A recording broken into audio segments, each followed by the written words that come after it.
Bonjour, je suis Julien, votre professeur de français.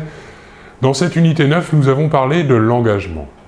Pour illustrer l'engagement, je vais vous parler de Robert Desnos. Il est né en 1900 et il est mort en 1945. Poète français autodidacte qui a fait partie du mouvement surréaliste, il est mort dans un camp de concentration à la fin de la Deuxième Guerre mondiale. Il a écrit un recueil de poèmes en 1930, Corps et biens. Il a participé à des émissions de radio de 1930 à 1939. Rédacteur publicitaire, journaliste, grand amateur de musique, il a écrit des poèmes aux allures de chansons et a créé avec un grand succès le 3 novembre 1933, à l'occasion du lancement d'un nouvel épisode de la série Fantomas à Radio Paris, La complainte de Fantomas.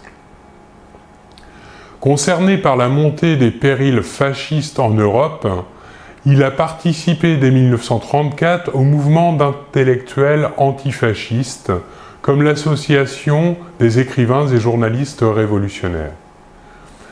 En 1940, après la défaite, il est redevenu journaliste dans le quotidien Aujourd'hui, et dès juillet 1942, il s'est engagé après la Résistance, mais a été arrêté par la Gestapo et déporté en ex-Tchécoslovaquie en février 1944. Dans cette présentation, je vous ai parlé du surréalisme. Le surréalisme est un mouvement artistique qui a débuté dans les années 20 et qui est surtout connu pour les œuvres d'art et les écrits faits par les artistes surréalistes.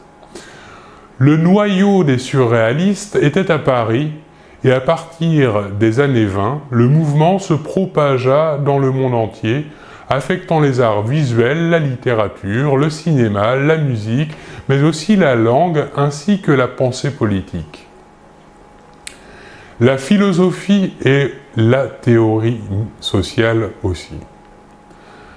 André Breton, le chef de file, définit dans le premier manifeste du surréalisme comme un automatisme psychique pur par lequel on se propose d'exprimer soit verbalement, soit par écrit, soit de toute autre manière, le fonctionnement réel de la pensée.